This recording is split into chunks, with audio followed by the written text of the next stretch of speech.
Hey, everybody. Welcome to this a very unique broadcast for MetaJAX. We're here down at the MetaJAX Central, which is right next door to Campus Jacks, where you've been watching for years now our live streams of great jazz and other exceptional musicians playing on our stage. But now we're next door. My name's Tim Ellis. I'm one of the owners at Campus Jacks and here at MetaJAX. And you also know me as Jack's Hideaway over these last metaversian years. But today is very special because we're having a conversation talking about future models for the music business. So many of the artists and musicians that come through here, they're incredible. Those of you who've been watching our shows know how amazing these musicians are.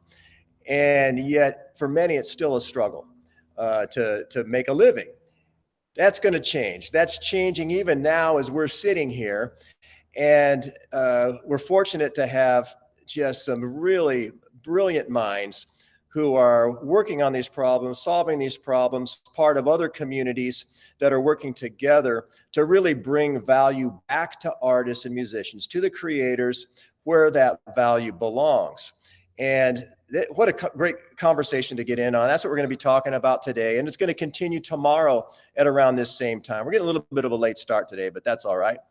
And leading and moderating this conversation is a gentleman that I've just come to respect and love so much. What a brilliant mind and thinker in this space.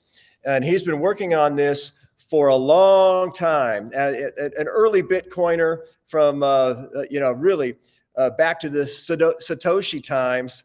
I'm going to introduce now, here he is. It's David Thompson. Hello, everyone. Thank you, Tim. You're too kind. I really appreciate it. So this is really exciting. We're just going to have a very I would say improvisational conversation that's really an invitation to have anybody that sees this, that this resonates with the general design space that we are exploring. And it is around rights related to music and a lot of other different types of creative assets. And how do we allow artists to participate more in the overall value creation around their work and the ability to follow their work, to explore new business models without, I think, the general feeling that most artists have, which is that with every new iteration of a new technology or even a new distribution platform, the artists seem to be the ones that get diluted and that get kind of additionally squeezed out, where you have 25 million streams today correlates to $1,000 or something of that nature, and it happens, without really the artist's tacit participation and or understanding often of how this is really happening. So this is an exploration of a particular approach that we are taking with the overall music industry first, and it's based on a core technology library that we've been developing as a collaborative team called, let's see if it comes back up, Covalence. Oh, technological difficulties.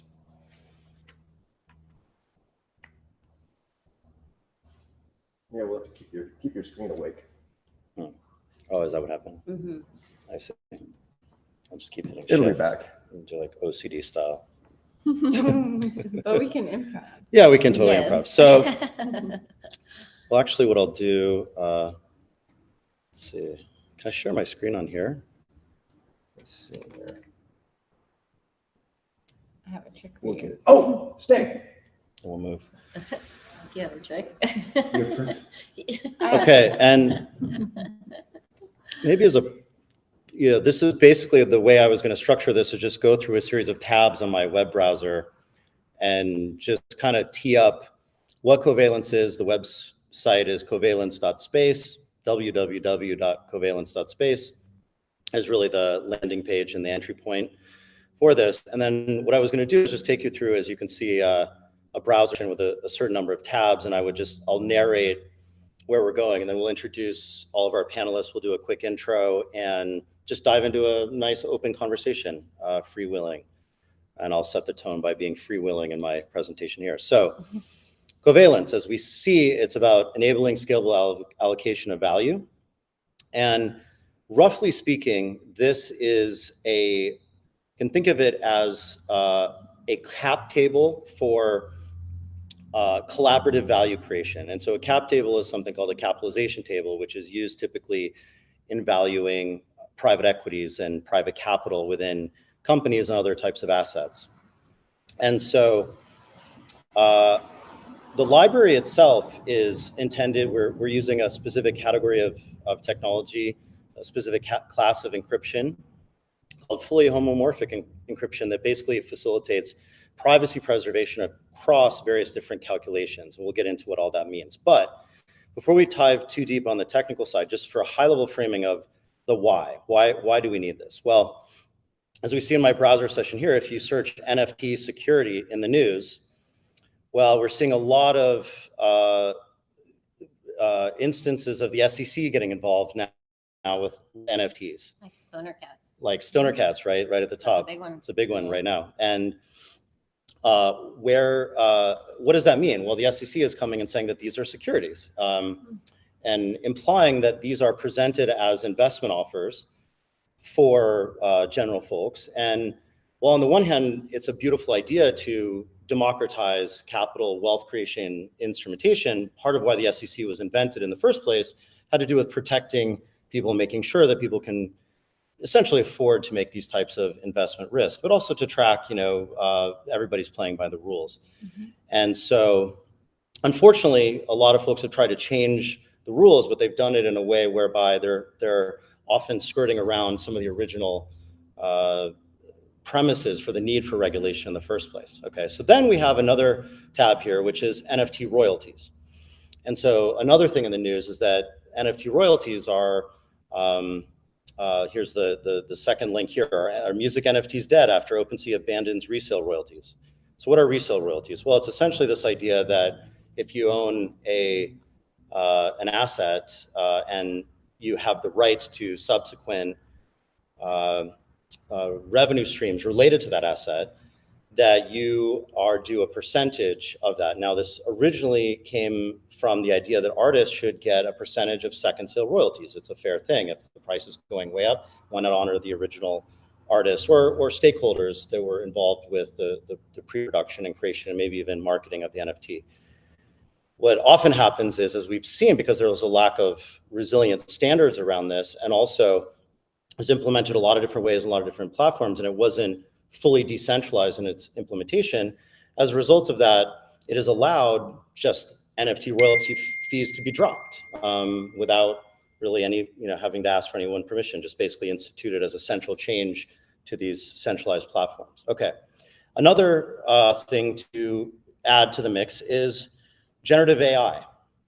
So people have probably heard a lot about just, LLMs and ChatGPT and this and that. Well, into that, we actually add the complexity of music rights and royalties and this, that. And so a lot of people have probably heard of this instance of this ghostwriter who might have actually been a previous ghostwriter that wrote, using the likeness of both Drake and Weeknd, a song that was pretty catchy. I gotta admit, I snuck a listen to it. Yeah. And there's a conspiracy theory that it may have been all like a ploy for marketing. Yeah, I certainly wouldn't put that past any of the characters involved. And so, okay, that's the good side of it. But now it's the question: is it being submitted for the Grammys? And a lot of what this comes down to has to do with copywriting of assets. Okay, and so here we go. The other thing is that music as an investment class, right? There are certainly those that can afford it are actually very much thinking of music as an actual financial asset class. We've heard of Justin Bieber selling his catalog for 200 million. Well, or in like Doors, it was like $1 billion or whatever, to these large catalogs that have often, Goldman Sachs and BlackRock, as investing in this, and other family offices as a real asset class. Okay, so what does this all have to do with? We'll start to pull this together, and then we'll land the plane very quickly, and we'll get into an open conversation. So, a woman I respect and admire very much, Amy Whitaker. I'm going to plug her book here, The Story of NFTs. It's a really, I would say, a very rigorous history of NFTs and everything to do with all the considerations around rights and this and that, starting with well-known Christie's auction. For selling the Beeple at 69 million that kind of got this all going, and this is just a really great overview. Well, a number of years ago, 2018, Amy wrote, she's works at the museum school, and she wrote a paper that I would call a seminal paper, and I think it's really required reading for anybody interested in artist rights, which is this paper, Artist as Owner Not Guarantor, the art market from the artist's point of view. So what this was is an instance where an artist had one of their works up for auction or up for some sort of sale, and they were called and to testify and compelled by court to come and authenticate the painting. And the artist, being an artist, said, well, no, thank you. I have no skin in the game. So, why should I show up and authenticate this painting? It's not mine. I have no idea who did that. So it's a very artist way of going about it. Well, what Amy is actually advocating this painting is not actually royalties, but actually treating art and as an actual asset class, more as an equity. So there are reasons for that. Royalties being a lesser, I would say, category of ownership regarding an asset than something like an equity. So if an artist were able to, as she proposes, retain 10% equity and their work on the primary market, there are tax benefits, and there are all sorts of advantages to treating it at that level of ownership. So that's what covalence really is all about. It's about, we're now entering into this world of thinking of actual assets and equities. And in that world, we're going into the world of prior art around traditional equity valuation and capitalization mechanics. For those that may or may not know what a cap table is, it's essentially when you're starting a company of any type of variety, you have an ownership table regarding who owns what in a cap table. And then within a cap table, as people raise funding, there are various different ways at different times that people value that company and that collaboration. And often, as I like to say, it's very opaque. We have Web3. How do we value these token networks? How do we do all these valuations? And so we're now getting into a scenario where there are two primary ways historically to value equities, two algorithms, essentially. One is called the option pricing method, and the other one is called, which relates to option pricing method, called PWORM, probability weighted expected returns method. These are boring things, but this is these valuation algorithms are how pretty much every company in the world that has ever gone public has had a FASB valuation that uses one or two of these algorithms. So finally, if we are going to, and I'll open up for a conversation just having set the stage here, if we are going to start to treat the intellectual property of music and other types of creative assets more as a equity, how do we improve upon this area of managing art as an actual capital, with a cap table that would traditionally be for a company, but then that hinges on having better, much more transparent, sensible valuation algorithms for that asset class, so that if whoever were to invest, if we ever were to treat it as an investable asset class at any category where artists could retain some percentage ownership, then we would have to be able to dive into this world. And so when you look at, right here, we see essentially like the cap table of a song, where we see you have various different roles and you have, different percentages. So what we're doing with covalence is we're saying, let's reimagine this design space. Let's, instead of having what they also do typically with private companies, which is this process of everybody trying ahead of time to decide, or usually some dominant sort of power levers to decide who should get paid what, without a lot of accountability as to what they should get paid. What we're talking about with covalence is that we can have evolvable, pluggable, transparent algorithms that can be very modular, that can be added upon, that would then provide a way to assign ownership based on collective, much more collaborative work. So that instead of a record label having like a fixed amount of 40%. We hear a lot of artists say, hey, I love my record label, but I signed to them and they didn't really do anything for me. They focused all their attention on like whoever was the hot one at the time, and they didn't really invest in that. And so artists don't have the ability to say, what am I getting for my 40% or whatever that percent is? So could we actually have a more dynamic, data-driven, results-driven, almost like, KPI management by objectives, where we could incentivize, hey, if a record label says we can get you on the XYZ show or Twitch or placement or synchronization rights, maybe that factors into what their ownership stake and percentage is. So that's setting the stage, and I think we can just have a pretty wide open conversation, hopefully around that, and just see where it goes. So we want to go around the group and just introduce ourselves each. Yeah, however you'd like to do that. Let's start with Natalia. Oh, thank you. Well, basically, my name is Natalia Velez, and my background is in corporate law and international tax. And so currently, I'm the international tax director at Riot Games, but I also started my own company and basically focus on helping creative talent gain a business mindset and become entrepreneurs given the new opportunities and technologies that exist today. And so operating at the intersection between creativity, strategy, and automation. Tess? Thank you. And I can put your company that you're representing, just if you want to speak to this. We got into that conversation about, now that you heard kind of some of the backdrop, you can talk about how. Yeah, well, I want to start by saying that was a wonderful introduction to the landscape and why we're having this conversation. And thank you for inviting me to be a part of it. Absolutely. My name is Tess Fenn. I am the head of communities at a company called Beam.xyz. That's Beam with 2 E's. And we started about 3.5 years ago. The founders, I'm actually not a founder, I'm employee number 1, but the founders, Mihai and Cyprian, they met Mihai with a background in entertainment and content licensing and working with studios for 20 some years as an entrepreneur. And then Cyprian with a background in tokenomics and really, understanding where the future of these technologies is going.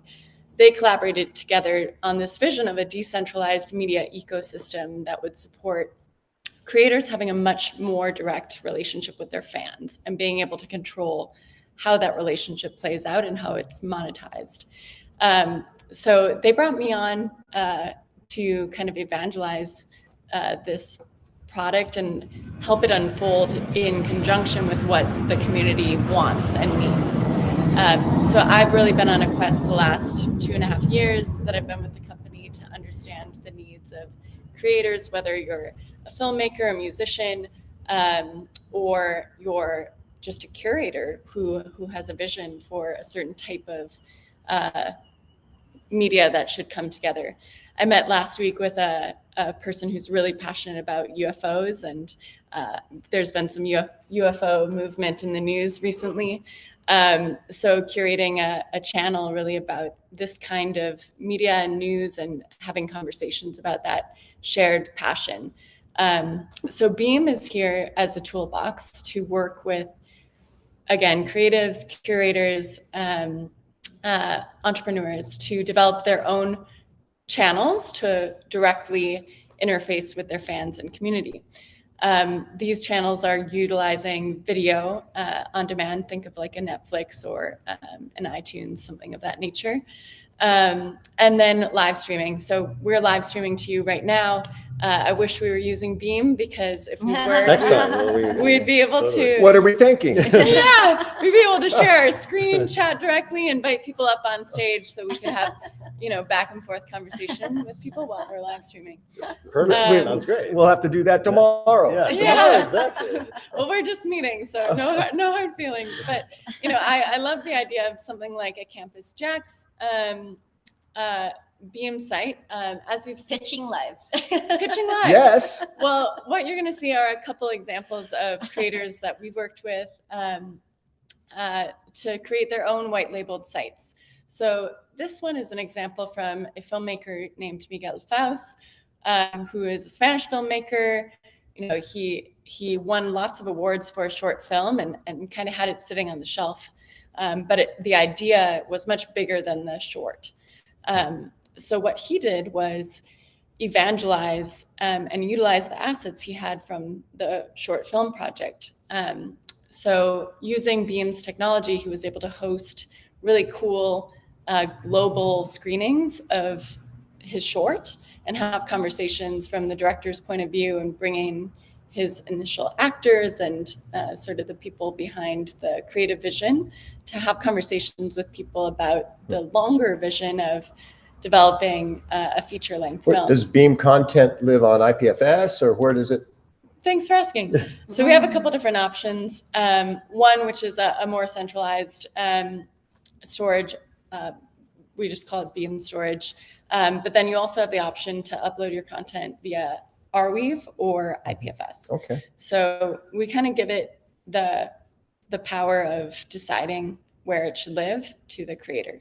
So, and how are generally rights and incentives regarding bringing in all these collaborators and giving them an entry on the cap table for one of these productions, in terms of, is that something that's like a back-end admin interface that they can kind of assign ownership to? Well, if you really want to get into the nuts and weeds, let's go to that create button there.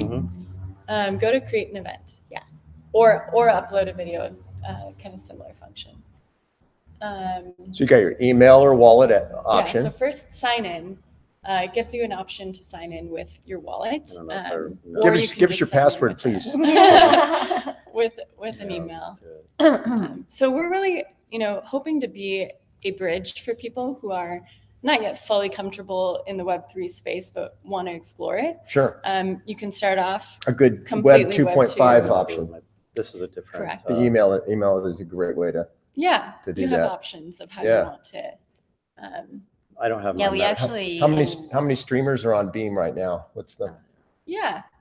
So of these sites, we have about 70 or so individual sites, but we've done, I would say, over 5,000 events, live streams, have a robust catalog of various. Kind of a white glove experience. Yes. That's how we met, because basically, well, very early in my Web3 journey, we connected at NFT New York, and we were both meeting this independent filmmaker, Nelo, for the first time. And he was just approaching building out his feature film using NFTs, understanding that he'd already gone through an Emmy nomination, for example, with his documentary about Venezuela, but he didn't get to tell the story the way he wanted to tell it. And so understanding that these new technologies offer an opportunity to independently finance it, and having platforms like Beam where they set up their own page as well, where they can host experiences or even distribute some of the content, because you can already work in basically the economics and connect your token. And so that's how we got working together. And we even have our own Disruptors channel on there for the company. And so also disruptors.com for anyone here with a 3 instead of an E. And there's several communities that are a part of happening that are tuned in right now, that what you're doing with Beam is very interesting and very much a lot of potential for what we're doing. So I love it. We definitely got our start working with filmmakers. That's kind of my background, is I was working with documentary filmmakers and independent filmmakers before I started working with Beam. But we've piloted working with a number of other segments. And I think that music is quite similar to kind of the functions and the challenges of film. And of course, ownership. We're focusing on the ownership models for music, but close cousin to film. Yeah. a lot of, I mean, there's complexity there. There's a lot of different layers, and there's confusion, but yeah, so very relevant to this conversation. Yeah, and you know, people probably know, or a lot of people may have heard of synchronization rights related to music, which has to do with featuring music in a film, whether it's a soundtrack or really in video form, even video game form. And so, you know, that's another area and dimension of this. And also, a lot of this does come down to valuation, right? So, on the one hand, well, actually, it's very interesting. We were just talking with music is the only category of intellectual property that I know of, but you can correct me, the lawyer on the panel here. But music is the only category of license that has a compulsory standard license set by the government, right? Which is the standard, which means that it's non-negotiable, mechanical, right? Which means that you don't have a right if you want to, originally with terrestrial radio, if you wanted to play a Lady Gaga song, you couldn't, just had to pay for it, but you didn't have to ask permission to play that. And it was mandated by law, a certain number of pay per play by Congress to make sure that there was a, what that did is it streamlined the velocity of the negotiation regarding the rights. It just said, hey, there's no negotiation.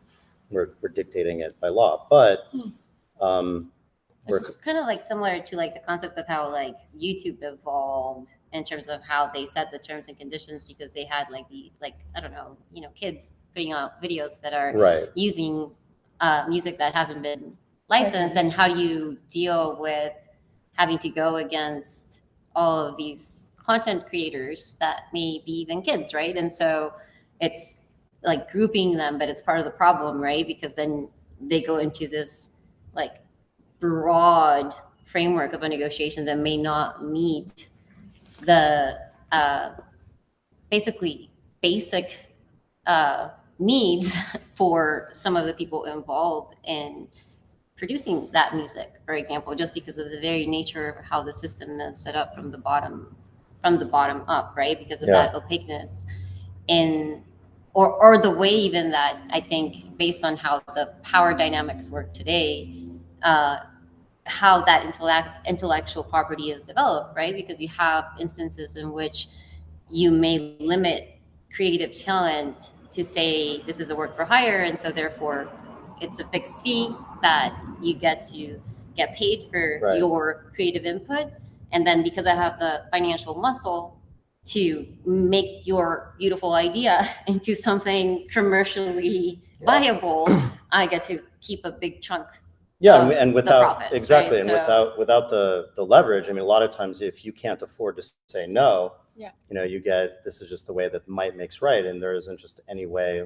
This is when we get into almost like unionization conversations, right, regarding each individual It's funny, artist. we're so passionate about everything that we're talking about that we don't even get through the intros.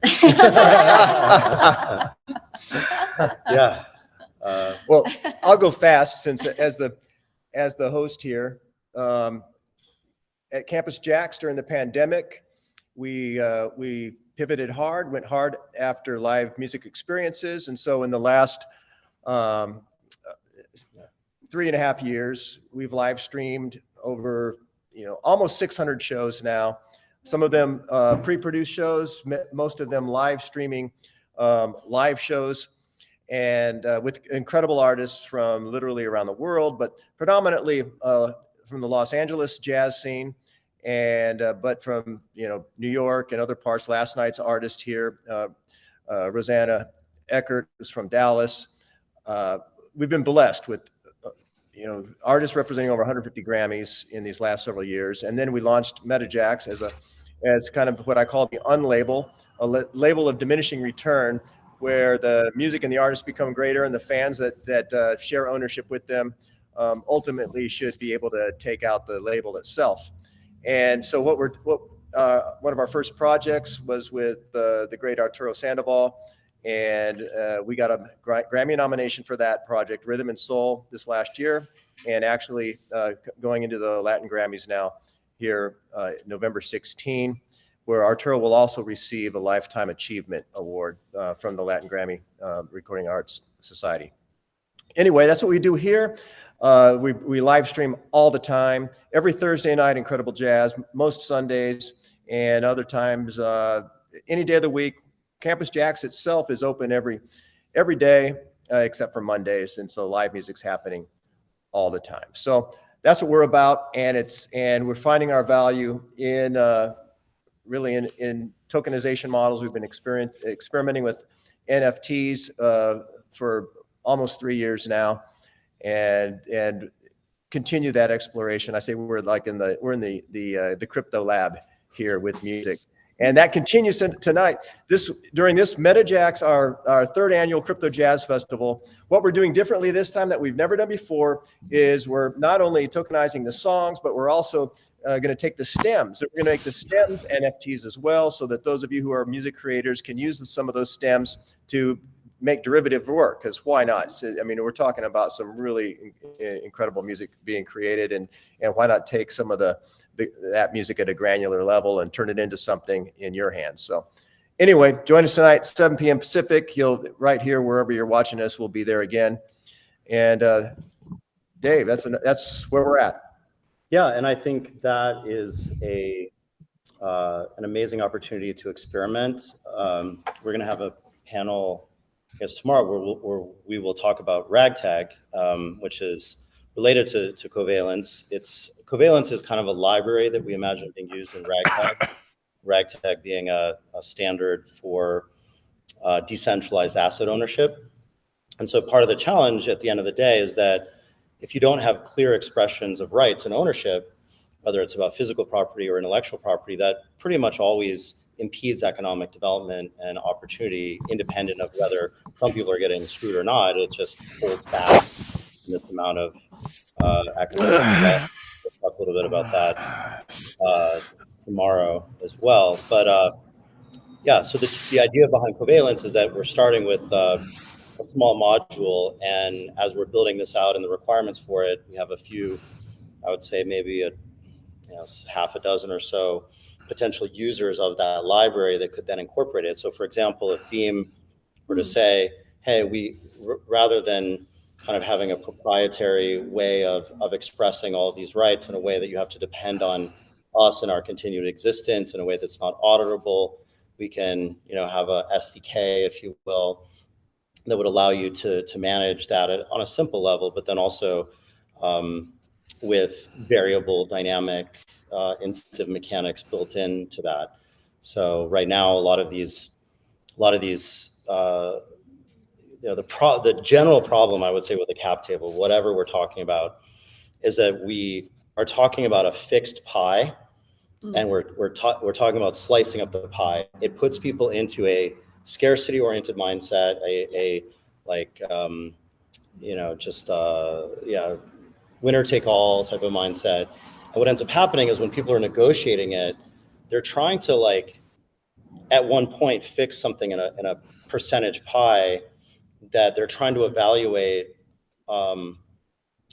Even if they're doing it fairly, they're trying to evaluate the entire past performance, the reputational history of somebody, combined with any contribution they might have already done on a particular work, and then any potential future value creation that they might participate in. So you're kind of in these negotiations that end up happening, and it sort of works, but a lot of times you hear things where a musician is in the studio and they literally just sat with their back against the wall, but then they get some cut and then people just don't feel that that's right. And so how do we or we hear that people just do a work for hire and then don't get to participate in. I've heard stories of a producer producing a core literally probably 95% of a song, maybe more, and getting a big name artist to now it's 5 billion views on YouTube and they got paid $5,000. Oh, that's crazy. Yeah, and so I've heard a lot of these types of stories, and so how do we kind of, I would say, at least provide a tool that could allow people to get clarity around best practices about what their rights are, so that as they're negotiating, there's a toolkit to do that. But I'd be curious in Beam, how today, like what your sophistication, I can't log Yeah, in for No, some it's reason. the www. I can actually come sit Yeah, there. okay, cool, okay, That might cool. be easier. Yeah, totally. This one, let me just fix this 1 second.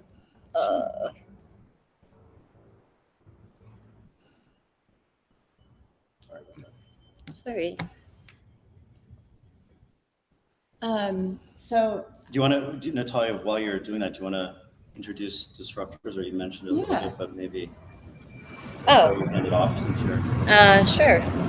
Well, this is an interesting time for us because we just migrated to our new website, which was, I think, part of the issue when you enter it without the first www at the beginning is transitioning or something. Yeah, I don't know sure, how yeah. this works, but what we're doing is essentially, and so I'm not sure if this is all loaded yet, right? But the idea is to provide strategy-based services. And so, for example, if you think about yourself as creating a product, right? Whatever it is that you're doing, or that asset category that was being referenced, right? And so if you have an asset category that can be anything from a stem to a complete song, or any sort of like audio visual content piece, if you approach it like you're launching a product and apply those best business practices,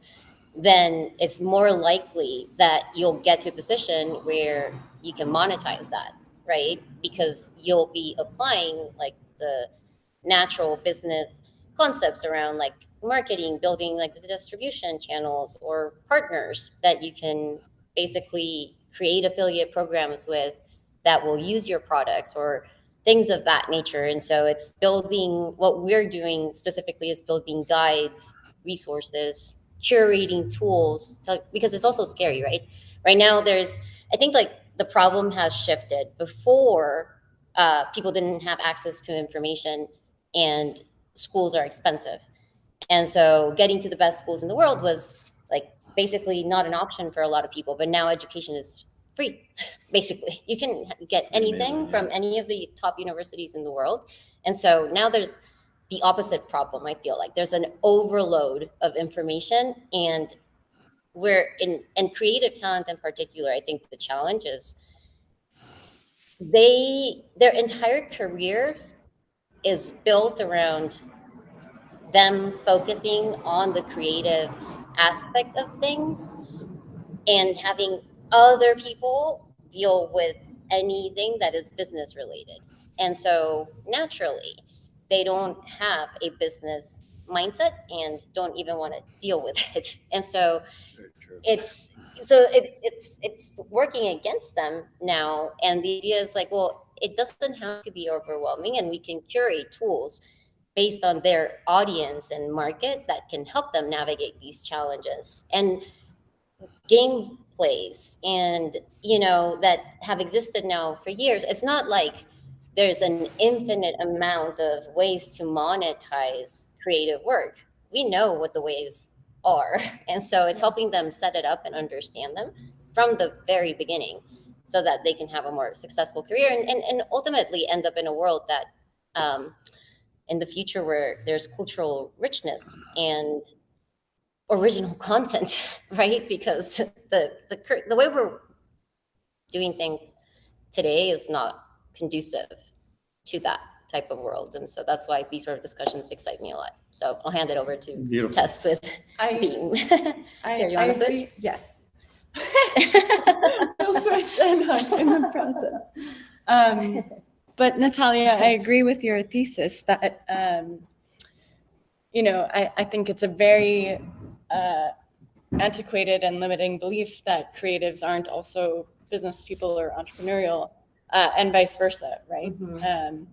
And I think that In fact, it's viewed as a hobby, and you're encouraged as a child not to pursue your creative inclinations and outlets in any other format than a hobby. So it's But also the same thing that befalls a lot of entrepreneurs, getting back to this cap table conversation, with not understanding the mechanics around all these terms and conditions that get kind of thrown in, similar to like 360-degree contracts for musicians. All of a sudden, by not even having lawyers that understand, to be able to afford the lawyers to understand what you're really signing up for, understand what all these little anti-dilution preferences and liquidation preferences and all these things, subordination clauses and things like that, what that adds up to. And so then all of a sudden they turn around and they get this statement and they see how much money they get and they're like, how's it, what just happened? Yeah, where did it all go? Yeah. Yeah.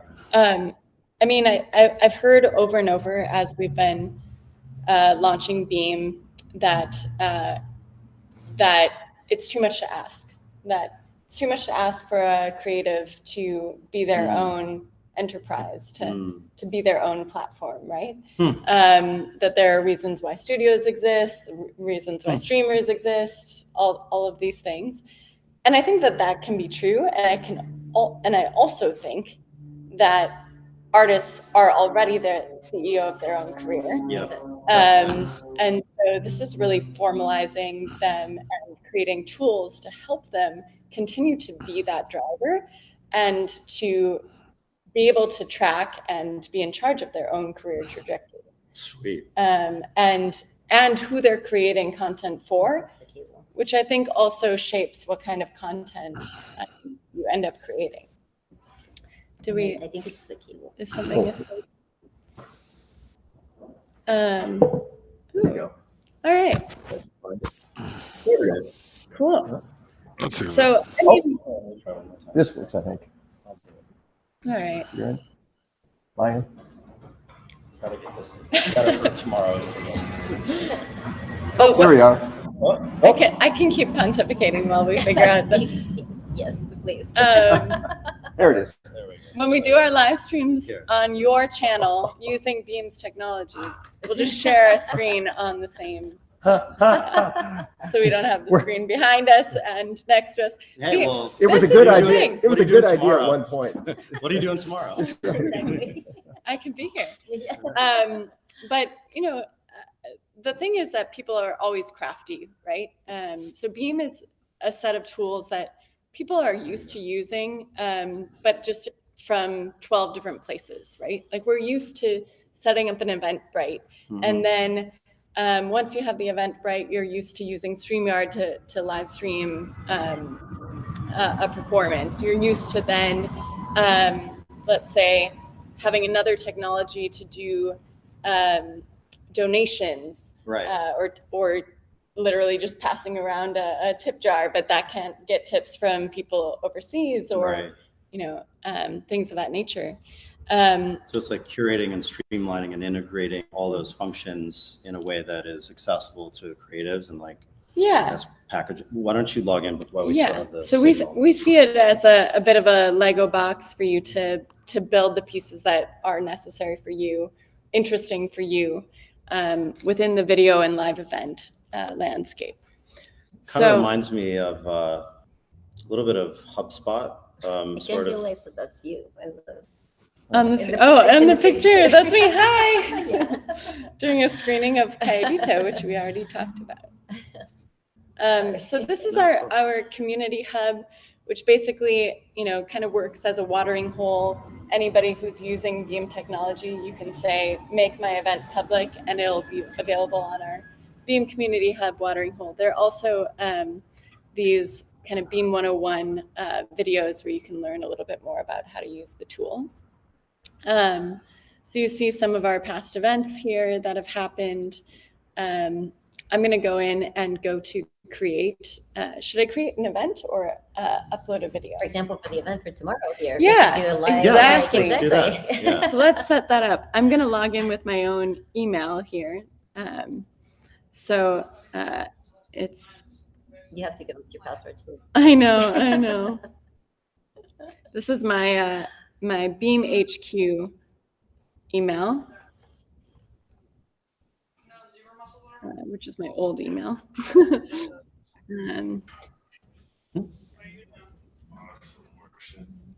I don't know. Tim, are we able to get Carl and Orpheus to introduce themselves with this? Yep. So Whenever they're ready. Okay. So I just after- logged in with my account here. In the upper right, you'll see I can go and now I have my admin here and my profile. If I go to my profile, it'll show you videos that I've uploaded, past events I've led and participated in, my apps that I'm in charge of, and so on and so forth. So that's what the Oh, very profile cool. is functional for. Then I'm going to go in and create an event. And I'm gonna send you the flyer. So Oh, okay. We're doing this. My phone is over there, so no, I'm trying to thought be you- focused yeah. here, but we can No. fill it out If you send it to me, together. I can Okay. do it over there. So let's just say like test event for Campus JAX. Call it ragtag. Okay, Ragtag. Oh, ragtag. Yeah. ragtag. Okay. Talk about improv. We're gonna have it start now, today, right now, and the event duration. This is really just an approximate time. How long do you think it's gonna go for? It's not gonna cut you off or boot you out the way that some platforms will. I can make the event public, or I can keep it private. I just got an error. That's the image for the. Okay, great. Really? Someone sliced their hand open to the bone. And then make available for replay. So basically, if I select make available for replay, Mhm. once our event is over, say this podcast recording, people who have missed it can come in and everybody in a matter of seconds. It's just called Adventure Park. It's called, I think, Um, Adventure Park. Who are we listening to here? Or is that- So here's the part where it gets really interesting for what we're talking Okay. about here. So under the access kind of Section. tab, we have a few options for how do we want to monetize this, right? Mhm. And I can set up a pay-per-view for the event. So tomorrow's live stream, let's say we want to make it accessible to people, but we also want to earn income from it because we're trying to pay the community who are Sure. participating in it. Let's say we set it at $4.99. Beam, our venue fee, so to speak, is 15%. That's already baked in. So people who are coming to attend the event have the option of how they want to pay. They can either pay with credit card or they can pay with crypto. So if they Or log in, both. Either or both. Or yeah, or they either. could. Well, one transaction. But they pay for the ticket with credit card and crypto, or vice versa. Okay. So Beam takes 15%. From there, the money, as you know, can come in from two different Mhm. funnels. Crypto, Aggregated revenues pooled. exactly. So it's pooled, and then from there, you have a mechanism here to determine how that is disseminated. All right. So using Web3 technology, something called 0x splits, we're able to set up a split contract for you here. That's what we use. Yeah. Awesome. Yeah. Yeah. So you probably already have some splits that you've delineated. You could go into this tab here and say create You pop a those new split addresses and contract. Right. right. So we're going to give a name to this split contract, say like disruptors plus tests. So let's say from here, I'm going to go and select myself. It's on, determining which Yeah. blockchain it's on and so on and so forth. But then I would go in and add recipients. So say, I am collaborating with Natalia on something, and we've determined that I should receive 10% for this Very project. cool. Super relevant to this. To what we're talking Yeah, about, right? exactly. So you go in and you set this up. You can mint it on the blockchain. Mhm. We're compatible with 6 different chains: Ethereum, Polygon, Binance, Optimistic, and Arbitrum. And you then mint the split contract. And that contract can be reused, or you can determine a new contract for a new creative project, let's say. So That's pretty well done. I gotta say, that's really nice. so you have that. There's you connect your Stripe account. Mhm. So that'll handle the money that comes in via credit card. And let's say you want to funnel all of that money that comes in via credit card to a specific like crypto address. Sure. That's something that we can help kind of strategize on. Then let's say you want it to be free or available to any of your token holders, like Campus JazzFest. You could have, rather than paying for a 1-year membership or whatnot, you have certain NFTs that give you access to perks or digital events or things like that. You can go in and add the contract address from a specific NFT. And you can also say and or logic. So must have this NFT or one of our partners' NFTs. You know, we're doing a collaboration with Disruptors. Disruptors has an NFT that grants you access to various creative works. So you can either have the Campus JazzFest NFT or the Disruptors. And is that stackable? Like you can add as many? Yeah, you can add or and logic. This is good because Natalia and I were due for a retraining for her on Beam. But yeah, we're developing our channel on Beam as we speak. So you can continue to. This is a really elegant solution for tokenized access. In addition to that, you can have vouchers. So let's say Natalia then has 10 people she wants to invite as VIPs that she has desire to give free access to. You set up 10 of those and they use the code Natalia VIP. You can also have the program automatically give you unique vouchers, so one-of-one vouchers. All right. So that is really cool. I want to give. Can we? We have our kind of our virtual guest here. Yeah. And how to? Oh, he can do it. Okay. So I want to start with. So we have a network of collaborators that work with a lot of different types of organizations. Some these are welcome to the club. But Carl with a K is here to basically represent 12 Butterflies. And so why don't you introduce yourself, Carl, and just say what brought you here and how you've felt about this collaboration so far, maybe anything you've seen so far, and how you're exploring this general design space and planning to use, in fact, covalence within the 12 Butterflies ecosystem.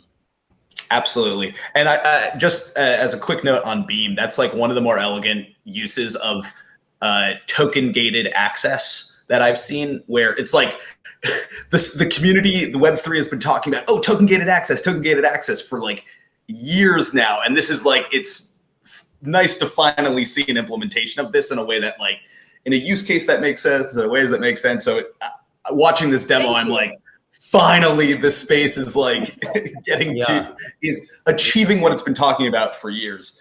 And apology, there's a fly flying around me. I encourage you to check out some of our examples. The teams at the Hidden Ones and Kaedita are particularly great at organizing and launching their token gated content.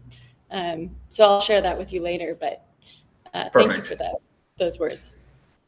So just jumping into what's bringing me here today. So I'm really interested in covalence from a wider collaborative venture perspective and reevaluating the relationships between labor, collaboration, investment, ownership, and compensation. So over the last 10 years, I've worked at 6 or 7 different startups, each of which has had a different ownership model. So everything from a Web3 wallet that was fully community owned, and like, so tokenization was based on like activation and work in the community, but there was also a production company that was building it on the side. And I worked in fintech at a company that was collaboratively owned by banks as opposed to traditional venture capital. And so that consortium model led to different ownership rights and opportunities that you didn't get with other like types of investment models. And then I've also worked at kind of more traditional startup models. And I've worked as someone who purely got paid out of equity, compensated in equity, and without anything else. So I'm very interested in the different models that exist out there for collaborative governance and new forms of compensation that are coming up. So I'm representing a project called 12 Butterflies, which is a mix between a accelerator, a impact scoring mechanism, and a DAO of DAOs for sustainability impact projects. So what that gives us is basically the way that it's structured is we're looking at the UN SDGI, Sustainable Development Goal Initiatives. There are 17 of them. We've boiled them down to 12. So each, because there's a lot of overlap between a lot of these sustainabilities, for example, hunger and poverty. And so each one of these collaborative goals, we're grouping different startups in our ecosystem coming into them. And so investors, users, partners all get rewarded with ownership the more that they participate in the ecosystem. And so that's really where, from a Covalence perspective, there's a lot of overlap and interest. So for us, the underlying mechanism of how do we calculate community ownership and community reward comes from this collaboration engine that is unlocked by Covalence. So to give some examples of this, let's say there are two projects working on water rights and water sustainability and water impact. One team has a water purification method, and another team has a data resource of the purity levels of different water sources around the world. And a new third project comes in and combines these two underlying data sources or mechanisms in a novel way. We get to a place of then calculating, okay, what is the work of the one project? What is the work of the second project? And how did they build into the success of the third project? That's all part of the same DAO. So, and then we can also combine that with, okay, what amount of money was supplied by 12 Butterflies core treasury? And then what investments did we get from outside funders or outside contributors? So it's more about getting a really complicated, nuanced view of fair community ownership based off of the contributions of all these different contributing factors in a way that emphasizes and encourages as much collaboration as possible. Another really cool example is we're really leaning into, as everyone is right now, AI, but we're really trying to focus on how can we use AI toolings to scale these projects as quickly as possible. So we're coming from the mindset of one of 12 Butterflies' core thesis is we're trying to get the smartest people in the world to solve all the world's problems, and providing a platform so everyone can get in the same room and their efforts can support the efforts of everyone else. So one of the really cool things that comes out of this is you can get a lot of good AI training sets that are hyper content and use case specific from if we record the conversations that we're having internally and using that to then train, like, how can we generate 12 blog posts a week? How can we, develop a social media campaign? How can we build inside knowledge-based materials that other projects can use?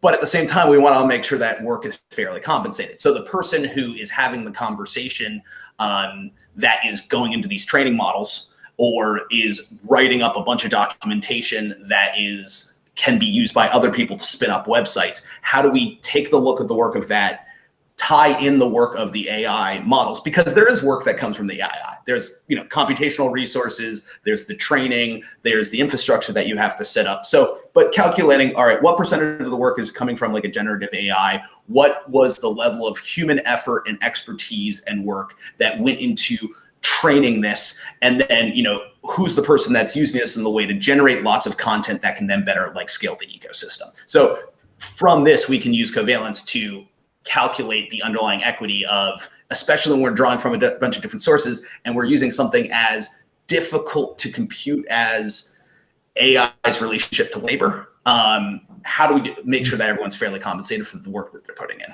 So, because fundamentally, I don't think we need to view AI as the enemy of fair compensation and labor. It's how can we proactively engage with AI so that we can work on the cool things and take out all the really boring labor that computer is good at. Yeah. Beautiful. It's like when the computer first was invented. I feel like it's a similar Yeah. thing that's happening right now, because it's like all these tasks that can be mapped to an algorithm essentially are now at our disposal as a tool. But like, say for example, from my perspective, it has allowed me to do my job much quicker, because research that would take like hours and hours of my time, I can just like, because I have the expertise to know what questions to ask, because that's part of the issue. You can't, I think Guillermo del Toro recently was saying this perfectly, because he was talking about AI. He's like, I want to see somebody that doesn't know anything about film produce a film with AI and see what sort of result they get. Like, would love to see and like have people be entertained by it. Like, because it's not as simple, it's not as easy. It's just a tool that allows us to do more creative work, actually, and that we can focus on things in a better way if we use it the right way, right? Because there's also technology, and there's always that risk with technology, that it can be, like, say for example, where I think it can go really wrong is if you start seeing, like, for example, companies, like what was happening with gosh, I can't think of the word, but it's, my brain sometimes goes to Spanish. So, Vale, en español. La huelga. La huelga. Yeah. Anyway, in Hollywood, everything being stopped, and people are strikes. Yeah. Thank you. Strikes. Thank you. I feel like I'm playing charades. Took me. So, Strikes. so the strikes. One of the main things that I thought was, like, to this point, is they were trying to make it so that backup actors for a fixed fee were granting a perpetual license to being scanned in their AI persona. So their image and likeness would be able to be used permanently. Perpetually. Like, that's absurd. That's like slavery. It is. Yeah. You know, and you put it In perpetuity. And you call it this, you know, category of, you can't blame them for trying, because they're always going to try. Right. I would like to take this segue to introduce Orpheus, who, if you're still there, if you could, we could see your face. I'd love to just highlight you. And Orpheus is one of my dear friends and collaborators. He was one of the original people to start working on covalence and named it, and has does a lot of work in and around AI and AI safety and AI safety events, and it's a core passion of his, and so he knows an awful lot about this. And I'm going to tee you up by basically saying that one of the things that I hope to get out of something like a covalence, or basically this ability to understand where the value quotients are coming from. I would personally like to see an understanding that humans are always a part of that cap table. Yeah. And understanding what degree they are. And so to what degree are actual humans getting paid, independent of however much percentage is just being generated by AI. We get into the point where, AI and the AI platforms and tooling providers and owners are the ones who are getting all the compensation, right? Then we're going to be increasingly degrees of sharecroppers. So maybe Orpheus, just introduce yourself and type of work you do, and what has drawn you to be willing to work on this project, given that I know you're very conscious about where you apply your time and focus and energy, and so this seems worthwhile. So I would love to hear all about that. Yes, for sure. I just want to say there might be a little bit of background noise. I think there's like an open mic somewhere. But, that being said, nice to meet you. Hold on one second. Yeah.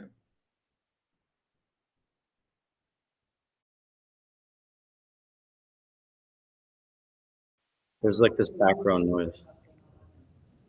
Oh, yeah, that's, our viewers can't hear that. but I think that's coming from, Orpheus. it's come from Daniel's. Oh, hey, Daniel, can you mute, buddy, if you're there? No, call. Yeah,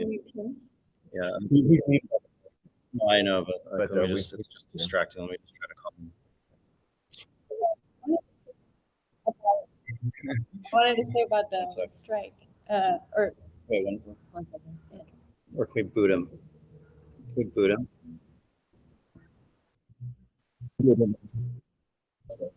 Okay.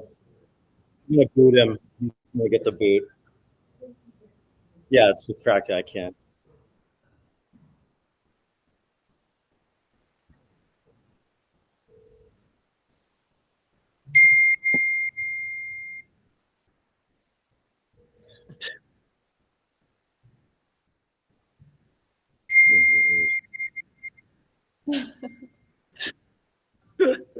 Hold on one second.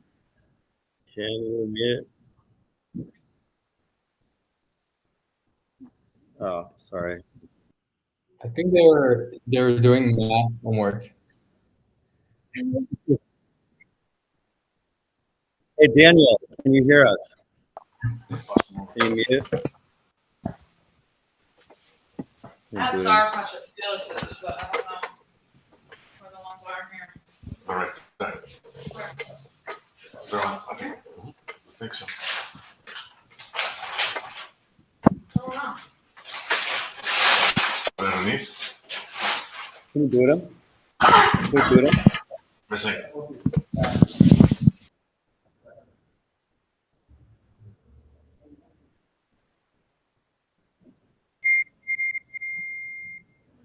I mean, this is basically while we're waiting. I mean, this is what I think AI. You know, I used to have this pattern where I would just start asking Siri to do stuff that she couldn't do, and I'd be like, Siri, can you just mute Daniel right now, please? Can you boot him?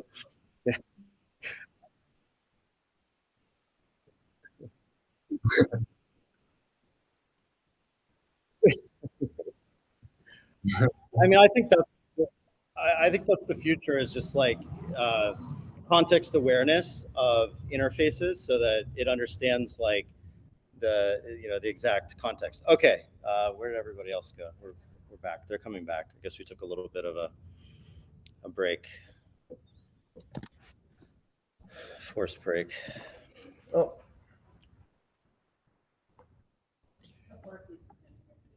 Well, yeah, where did they? Okay, they're just coming back. Just hold on a second. We'll just. yeah, I wish we could, We can fix this in post. No, he's done. He muted. yeah. Okay, so he did get muted. Okay, yeah, we'll wait. We'll wait for them to get back to you. I want to. We'll get this back here, too.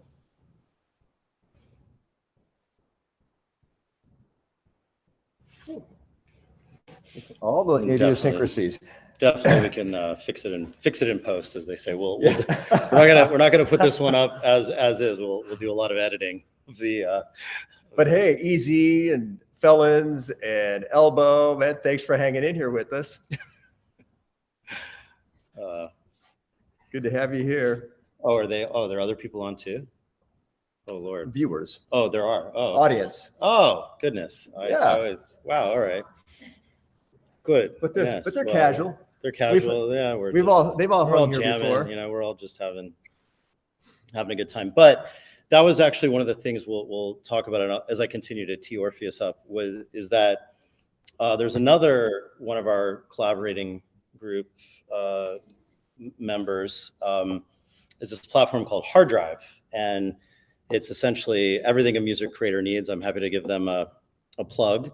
What we're exploring is, can we take all of the isolated stems from this 4 days of live recordings and performances, and can we basically release that to this community, which is, just like they've got 5,000 plus musicians that work in their community, and then essentially let them, roll with it, and then have a way where we could necessarily track those stems. So one of the foundational fundamental rights that actually droit de suite was built upon, that second sale royalties were built upon, is called droit de suite. which is a French term that means the right to follow. And so what that means is that the artist has a right to follow their work as it goes across the world and gets reconstituted. And so that's a foundational right. If an artist doesn't have a right to follow their work, then you have no way of calculating any subsequent, derivative uses. So that foundational work right of the droit de suite, or the right that an artist might want to have, is really built upon. And so I think one of the things is that AI really violates is that right to follow, because on the one hand, we know that some algorithm is not to pick on any of them, Midjourney and these LLMs are basically building upon all of the creative works on the backs of all these creatives. It's done in such a way that is trillions of calculations, impenetrably complex to the mind in terms of how it actually generates these new images. But they are derivative works, I would argue, especially if you're saying in the style of XYZ, then enormously so. But I think that's a big fundamental problem, which is the architecture of these LLMs, that they're not explainable, and they violate the artist's right to follow their own work. How do I say very easily how do I have a framework to say I don't want to participate in my work being used in this type of way? So Well, that's what I'm excited about Ragtag for. Yeah. Okay, Orpheus. Tomorrow, teaser for Ragtag. Yeah, Join us tomorrow to get into Ragtag. All right, Orpheus, you're teed up where you've got your audience back and the muted background.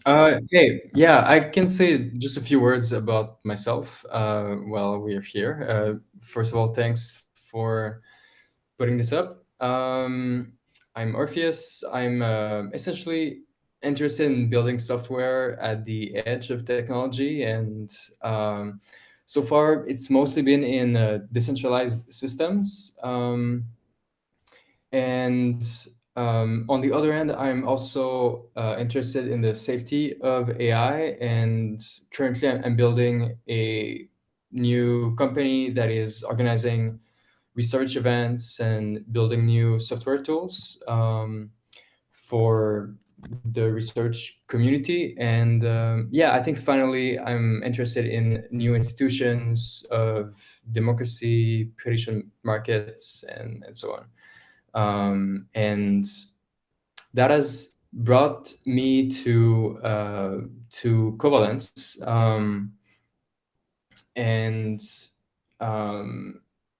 I think it's still very early days in terms of what it is. It's still like an open field of possibilities.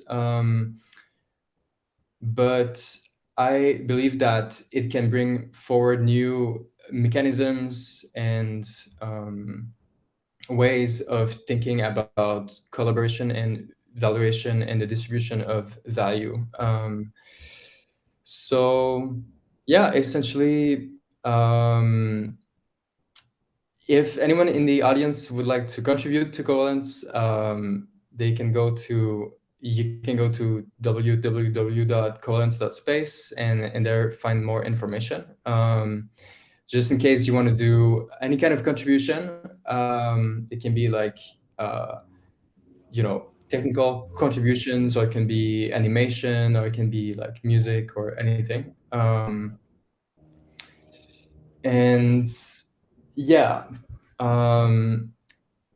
It is pretty late for me, so my brain is quite fuzzy. Is it late or is it early? Yeah, it's pretty early, I guess. Good so much. I just very genuinely appreciate your contributions, and I think, like you said, it's a very new project, which is part of the fun of kind of getting in and helping define what it can be, should be, thanks. Where are you in the world, Orpheus? I'm moving around, but currently I'm in Istanbul in Turkey for some events, and then I'm going to New Orleans. For when is that? I'm organizing some events. There's one of the biggest AI conferences is called NeurIPS, and it's in early December. I think in the meantime, I might be doing some events either in Europe or more like in Asia, to be defined. But yeah, I think I might describe covalence a bit more. I think it's possible to think of it in different ways. One way is, I think, a simple way, and it can be seen as like 4 steps.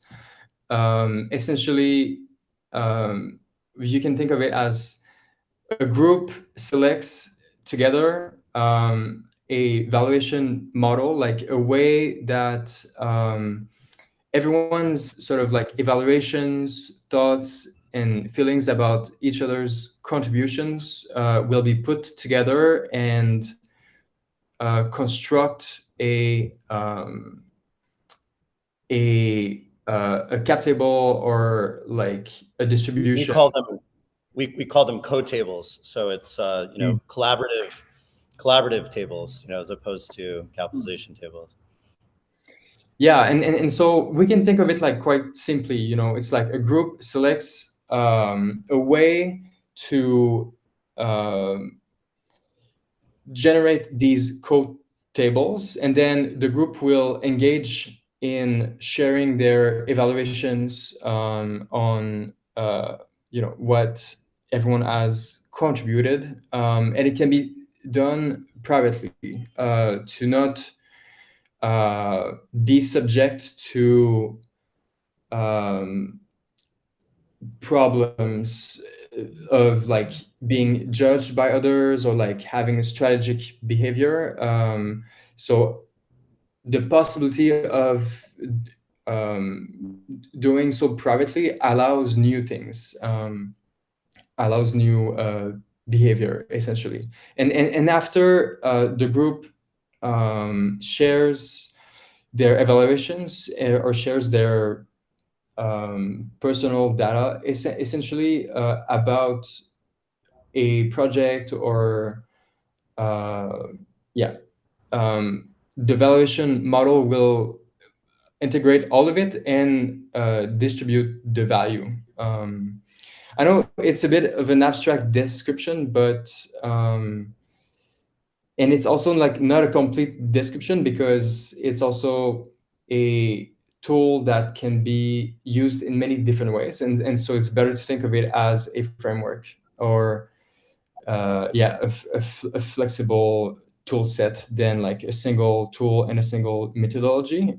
It's more about like enabling new methodologies with new primitives.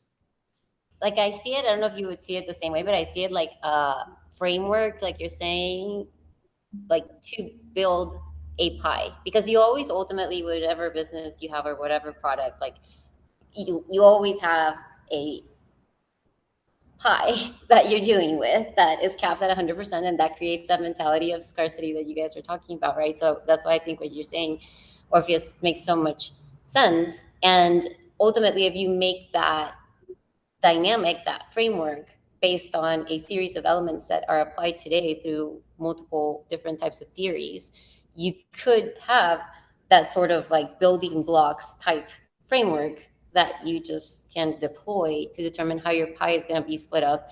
And that can remove some of that scarcity mentality, because then you could continue to build on how that pie continues to be like split out. And so that, I don't know, I see it like game theory, for example, like the prisoner's dilemma in a way, or even when you apply it to like when you have like an area that because people want to go to a single location to fulfill their needs, and so they then don't want to cover a big area, and they naturally tend to be like closer together, which makes no sense from a human perspective in terms of covering our needs. But I feel like that's how we're that's how our brain is trained in a way. And so I feel like that's what you're describing. That's how I interpret it. Yeah, and just Yes. to riff off what Orpheus was saying is a lot of times now when we come up with these things, number one, we censor ourselves. We cause prior restraints on our speech because we don't want to be honest, right? We don't vote our conscience or explain our conscience because we're worried that, like, if we were honest about how much we think the boss is actually contributing, right, then that's not really even on the table, or whatever it is, whatever particular role. So, and again, having it be fixed. And so this is really a way to say we're going to agree. And there's another category in Web3, I guess generally, but it's called retroactive funding for public goods. Orpheus, might want to chime in. He knows probably substantially more about it than I do, but it's basically there are various different approaches to this. And we've seen things like Gitcoin with quadratic funding. I've done a lot of interaction with Gitcoin as an example. Well, I really love it. I think it's fascinating. I think it's powerful.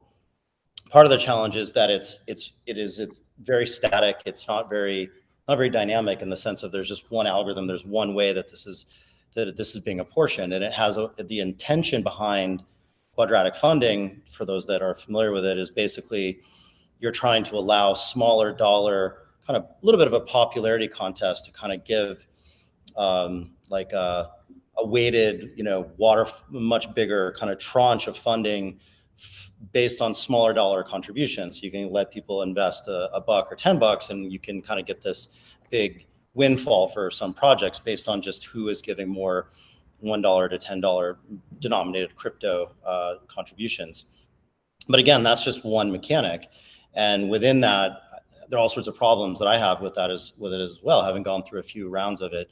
Again, not to malign it, but there are a lot of just kind of dynamics around that. So, but nonetheless, that could be an element you would want to say, hey, for this project, it's really important that we have that, or at this stage of the project, we want to be able to employ that funding rather than having to have this piecemeal thing where you go to Gitcoin this one time or other. So that's kind of how I see it. In any case, is that you can have justifiable ways of building up both the value of a project and a valuation that is intersubjectively determined by a series of attributes, and then simultaneously distributing the ownership so that you're not it's known as counterparty risk. You're not waiting for at some point the organizational structure to eventually give you your equity. You can basically receive that right away. And so now you're getting this like much more where you're building up intrinsic value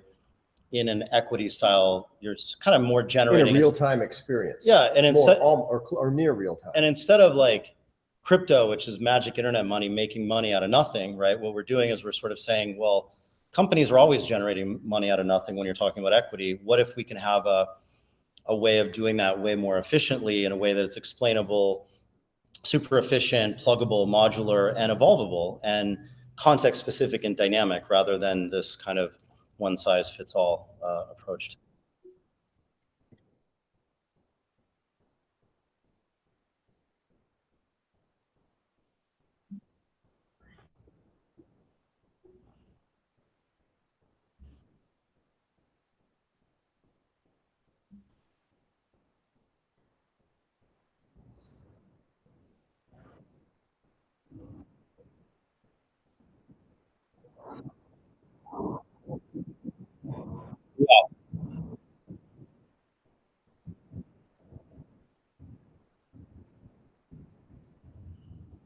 Product, here's all the work it took to build this end product, so this is the value baked into that. And that for me is just one of the absolutely coolest things about I spent a year last year thinking about how to reward people for pre-funding collaborative work.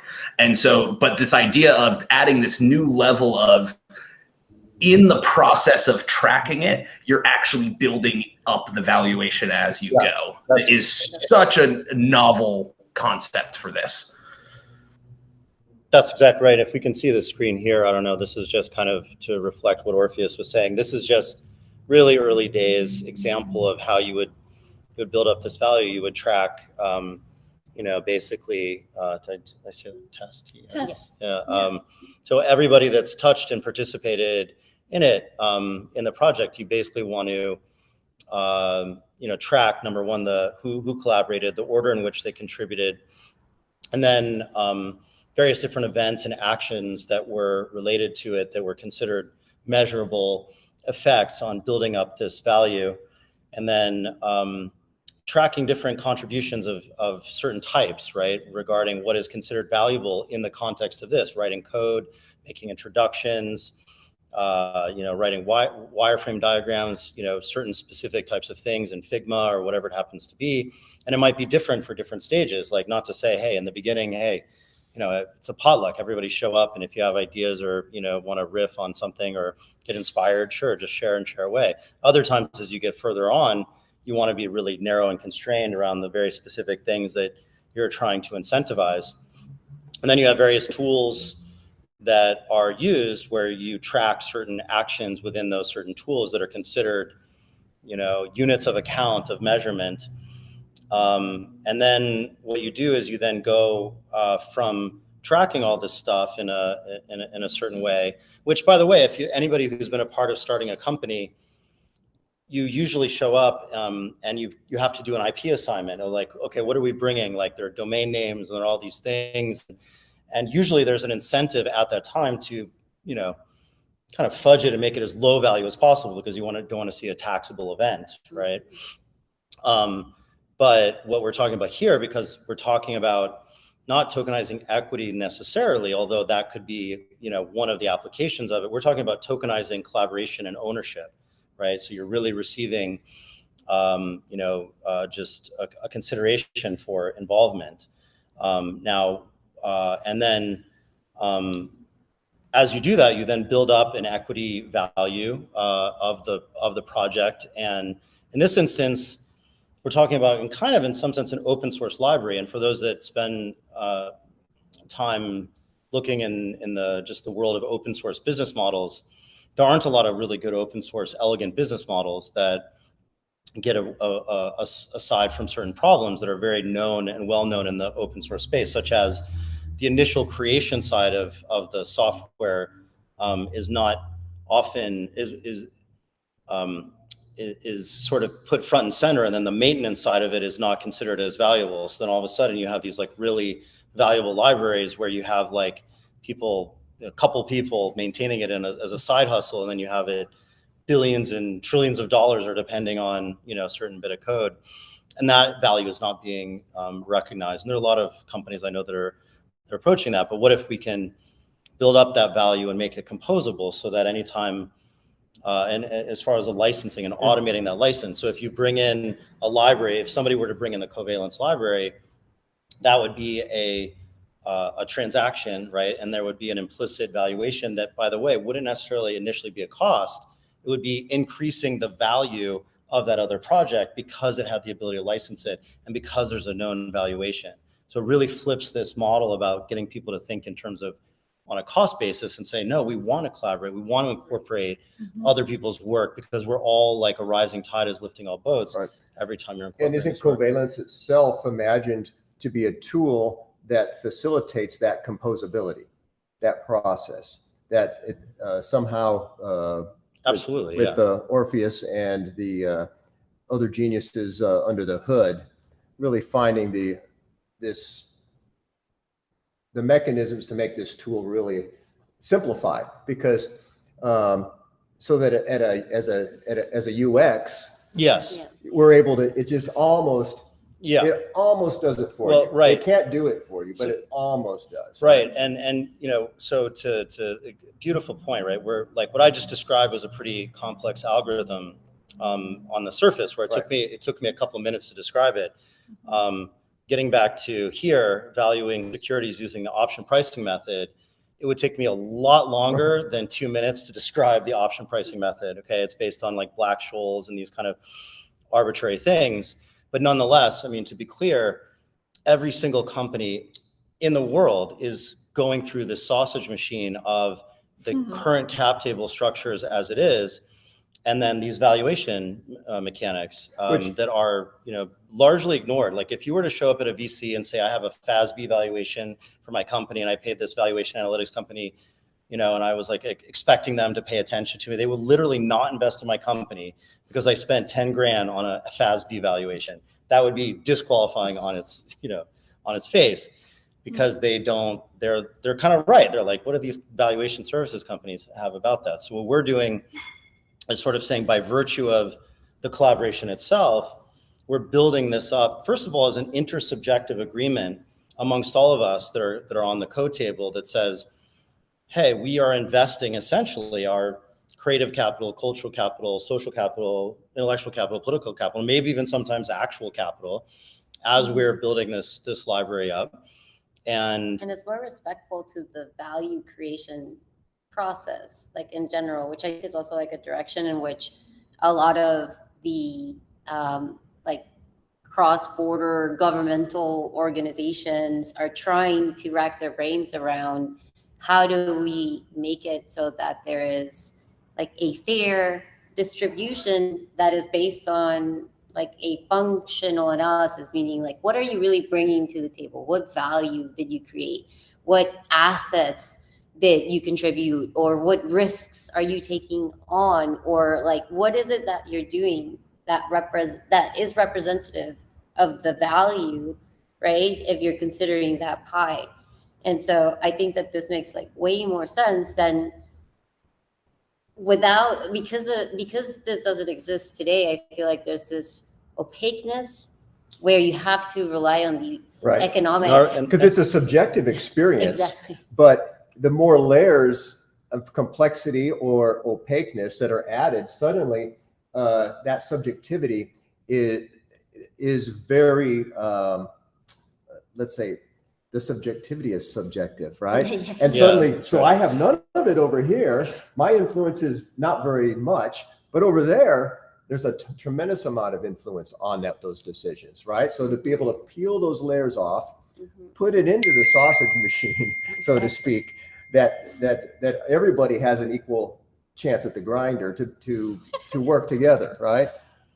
Yeah, and then within that, of course, there are a lot of details that comes to it, but just this idea that you're building up intrinsic value that isn't dependent on external outside valuation, because what ends up happening is everybody's sitting around waiting for, well, we need outside investors to either invest to get the money in the first place, whereas by doing it this way, by building it up intrinsically, natively, what happens is outside investors are really coming in and amplifying a signal that has already been established by virtue of this intersubjective valuation agreement.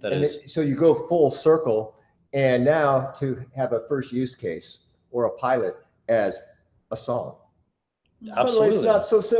Suddenly that's as complex as music might seem to be, it's a nice basic use case of a single song as a single little business unit. How do we work together to make this fair? Because you got to start somewhere. Yeah. So I think that's why it makes so much sense that take it to music where the need is great anyway, and yet every little song experience really is like a little LLC or a little company. It is absolutely, absolutely what it is. And where people are working together in a small staff, coming together, and have to make these kinds of decisions that are subjective, but at the same time, you've got to, if you don't work together, then it's just going to be another piece that goes off into that infinite pool of unclaimed money, right? Yeah. So and there's a danger, a downside in sort of over granularly accounting for these things. In some sense, like in a song, I mean, there's a lot of gifting that happens, right? In the sense that people are just giving, and that's extremely transactionally efficient, right? They're just kind of saying, hey, you want to borrow my instrument, right? They're not, I'll charge you XYZ to do this. And, now you're going and made a massive hit. Somebody's not going to come back and be like, well, what do I get, for loaning my instrument for that massive hit? I just so killed it. Don't I get extra? Without my guitar. But in some sense, like, to be honest, why not? Right. Yeah. Right? Why not? If you have somebody that created a really beautiful instrument, to be able to follow that instrument right? Even if it's not absolutely public, but as an, to understand all the different areas and places. But there's an existing parallel today. Like, say, for example, this platform is doing it, Co-Create, right? So the way that they do it, and they have the backing of A16Z, which I think you is mentioned really, them to me before. they're doing it in a great way because they set up these reward systems, right? And so your NFT basically is just tracking your engagement. And so if somebody, for example, just even like retweets like my webpage, like that could be as simple as lending an instrument, right? For example. And that contribution from an engagement standpoint, it's accounted for in a way that is visible. And in the future, it's like a point system.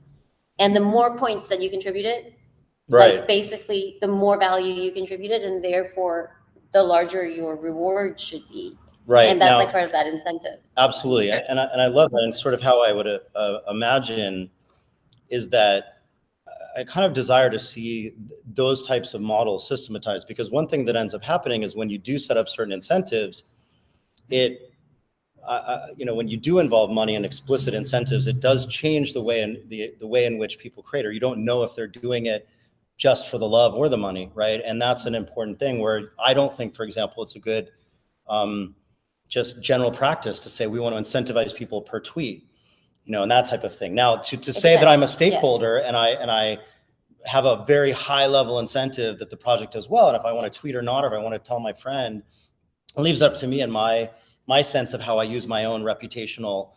Like fans, for example, that for a song. And so if I want to become a marketing and distribution channel for the artist that I love, then why shouldn't I be rewarded for helping build that marketing and distribution channel in a way, right? And so there it makes sense. But I know what you're saying. There's ways in which that can go wrong and be misused as well, which is. Well, we're always bumping up against the Moloch dilemma, right? Yeah. And I don't think you share what the Moloch dilemma. That will never really. Yeah. You want to share the Moloch dilemma as a concept, what that is for? Well, simply put, the whole concept of Moloch is that humans will tend to always do things that are for their own advantage, and not necessarily. And that's probably okay when we do things for our own advantage, but it's not okay if it's to the detriment of others. And so it becomes a serious Moloch dilemma when others are actually hurt or suffer or are deprived because I make choices that only benefit me, or maybe it benefits me and a few others. And so that's where in game theory that wrecks games. It makes games unplayable. It makes games no fun. And so you're always trying to balance these incentives with desired outcomes and that which makes a game fun. And business and music, the element, for example, for riot games, should all be fun. The focus, one of the main elements of focus is, and I don't mean to interrupt you, sorry, but because I want you to continue, but I want you to expand on that balance part of it, because I feel like, especially like for example, in the case of riot games, League of Legends is a game built around strategy.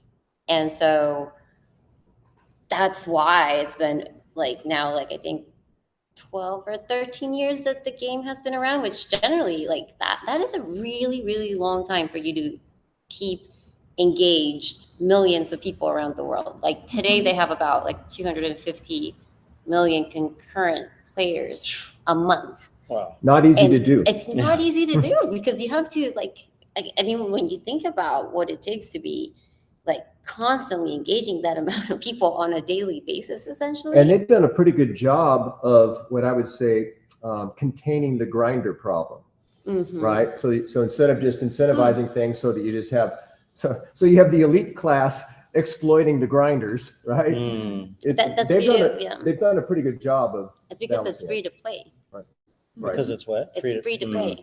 That's what creates the balance, because you don't have to start from a place of power to be able to beat the game. To get in the game. Exactly. Or even beat it. like you can build up your entire muscle all the way up, right? So yeah, the pay to win as well, like that. Those are what generally are like dark patterns, right? You know, UX kind of generally dark patterns. There are a lot of them, and I would say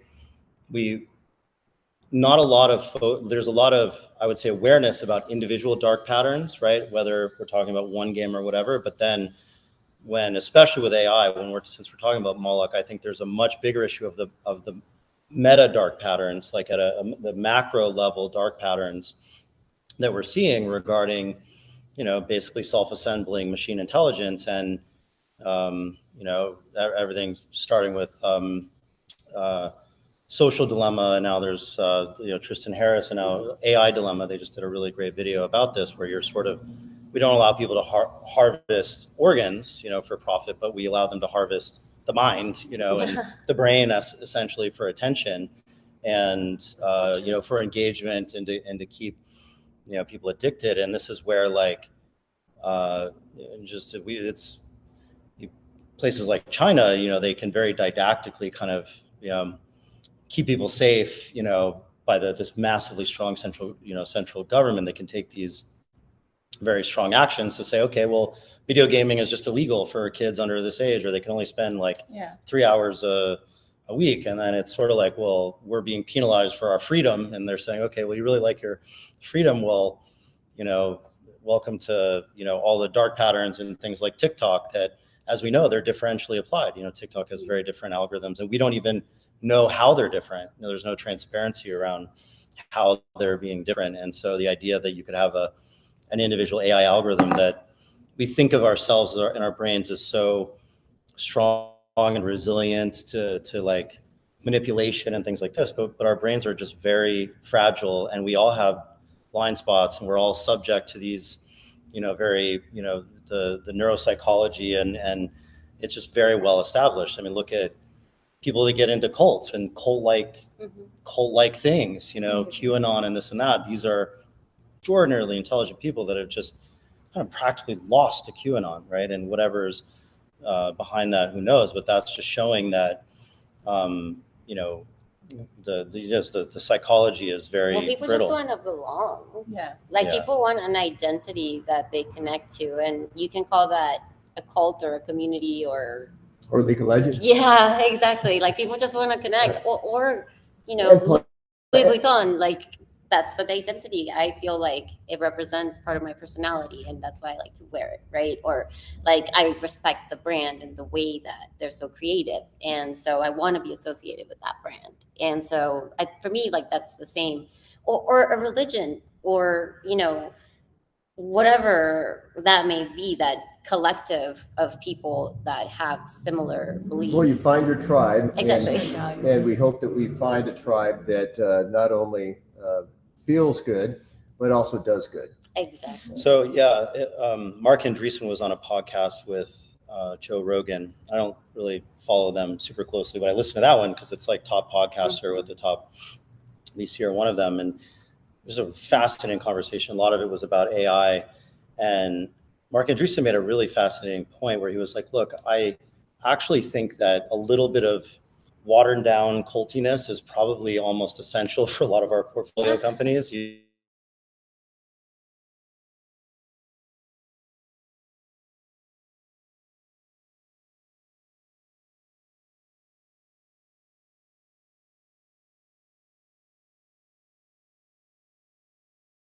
Company, but that is accurate, and that vibes from experiences I've had.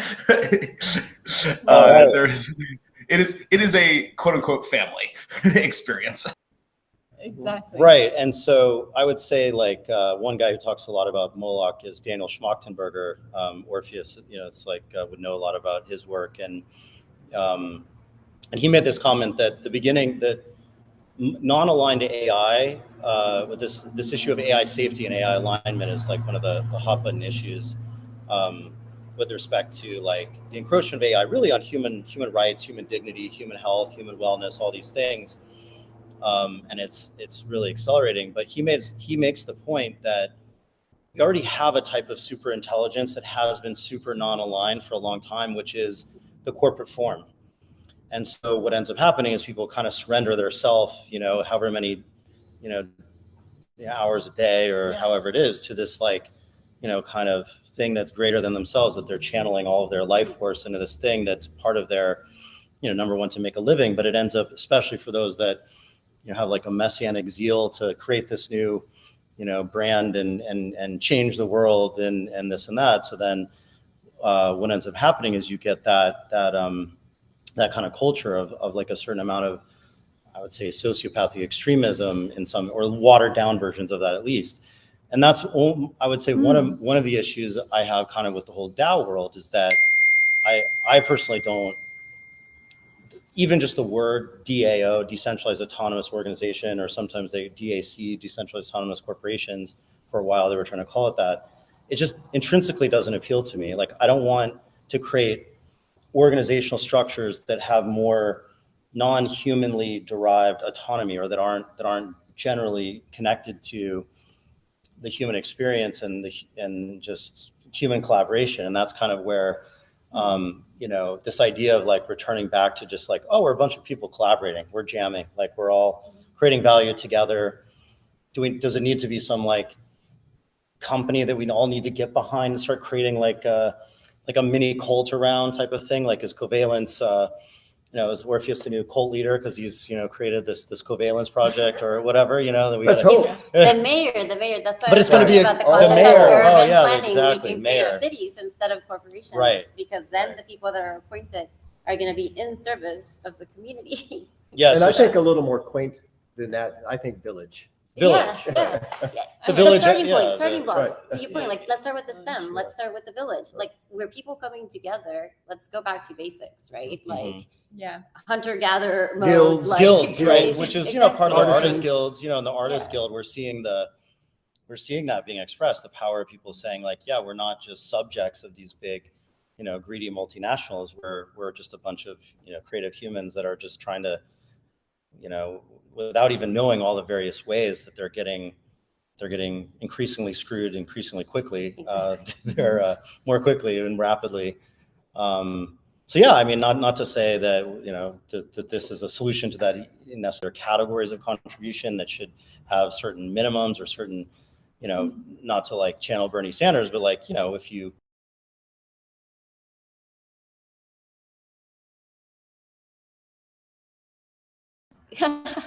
Are we still live, John?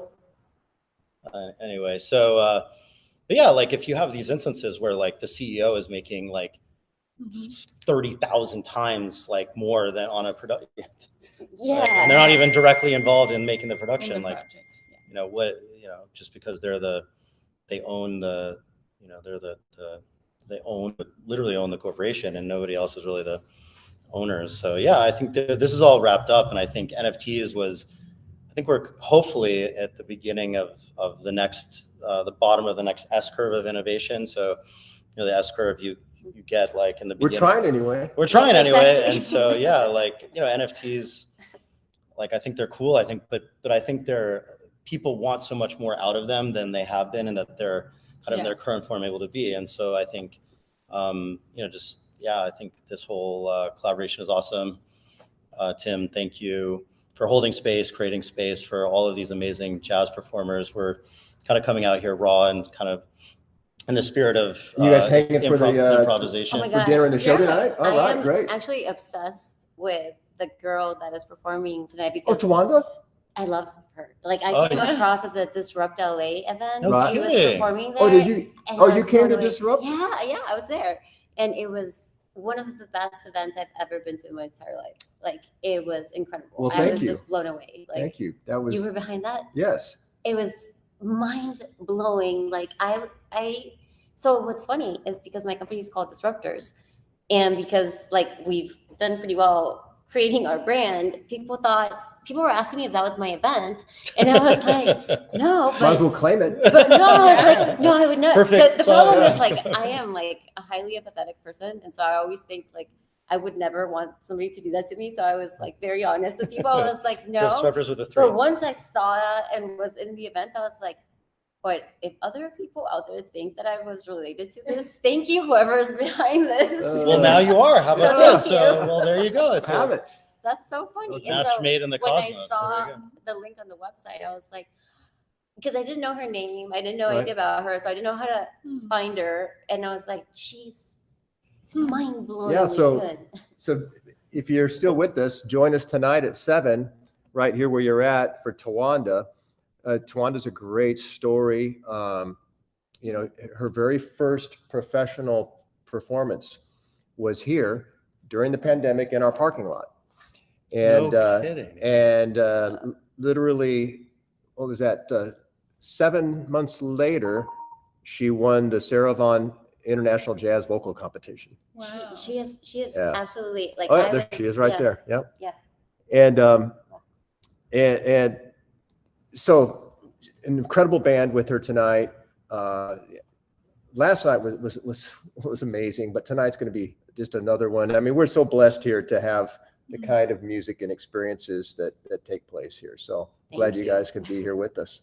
And, I didn't get to share much about my background, but my first job out of undergrad was working for an arts nonprofit in New York. And I had the pleasure of working with incredible musicians, including like Joshua Bell and Sarah Santambrosio, and that kind of instilled this love of many types of music, actually. But I'm excited for tonight, needless to say. no, well, I'm glad you guys are here. Well, We'll get some good food. And so come back in an hour and a half or so and join us, all of you who are online with and us. thank you for everyone's joining, and also everybody there who's on the other line are all. So what's the food situation for us remote? Also, We'll take pictures. We'll take pictures. all right, perfect. Meal NFTs, great. And anytime you come out, you're more than welcome to have some what we call California Cajun cuisine. That's amazing. All right. I'm very intrigued, and I'm looking up flights right now. Come on out. Well, we'll have That's a good play on Californication. You noticed. Okay, all right. Well, that's intentional. Beyond clever. That's All right. Thanks, cool. everybody. Thanks. Bye.